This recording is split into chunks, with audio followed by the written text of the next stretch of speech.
ضلع حیدرآباد کے 15 اسمبلی حلقوں میں 3986 پولنگ مراکز ہوئے قائم۔ تلنگانہ اسمبلی انتخابات کے لیے ضلع حیدرآباد کے 15 اسمبلی حلقوں کے 1688 عمارتوں میں 3986 پولنگ مراکز کی نشاندہی کی گئی ہے۔ اس میں 37 مقامات پر 9 اسمبلی حلقوں میں 6 پولنگ بوتھ ہوں گے۔ 48 مقامات پر اسمبلی حلقوں میں 5 پولنگ اسٹیشنز ہوں گے۔ 212 مقامات پر 15 حلقوں میں 4 پولنگ بوتھس ہوں گے۔ 15 حلقوں کے 306 مقامات پر 3 پولنگ بوتھ ہوں گے۔ تمام حلقوں میں 644 عمارتوں میں 2 پولنگ اسٹیشنز ہوں گے۔ 441 عمارتوں میں حیدرآباد ضلع کے تمام 15 حلقوں میں ایک پولنگ اسٹیشن ہوگا۔ جوبلی ہلز اور خیرتآباد اسمبلی حلقوں میں 6 عمارتوں میں سے ہر ایک کے قیام کے لیے شناخت کی گئی ہے، جہاں 6 یا اس سے زیادہ پولنگ بوتھ ہوں گے۔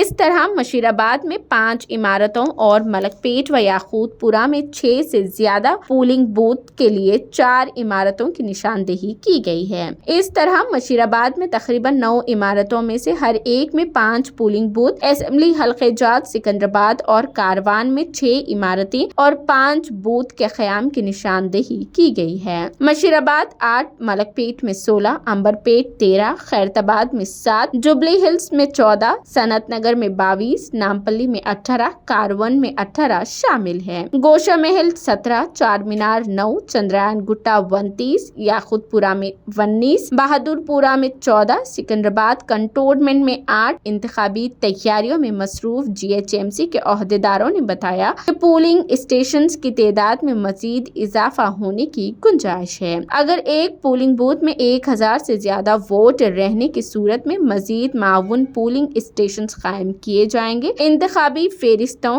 دعووں اور اعتراضات کے تسلسل اور 31 اکتوبر تک جو بھی شکایتیں وصول ہوگی ان کا جائزہ لیا جائے گا اور 15 نومبر تک اس کا فیصلہ کیا جائے گا۔ عہدیداروں نے بتایا کہ 1688 عمارتوں میں سب سے زیادہ تعداد جوبلی ہلز اور یاقوت پورہ ہر ایک میں 133 ہے۔ اس کے بعد چندرائن گٹا 124، ملک پیٹ 122 ہے۔ سب سے کم پولنگ عمارتوں کی شناخت چار مینار 95 اور امبر پیٹ میں 104 ہے۔ انتخابات کے لیے پولنگ اسٹیشن زیادہ تر معاملات میں عوامی عمارتوں میں واقع ہے۔ وہ اس بات کو یقینی بنائیں گے کہ پولنگ اسٹیشن عمارت کے گراؤنڈ فلور پر موجود رہے تاکہ معمرین اور معذور رائے دہندوں کو حق رائے دہی سے استفادہ میں آسانی ہو سکے۔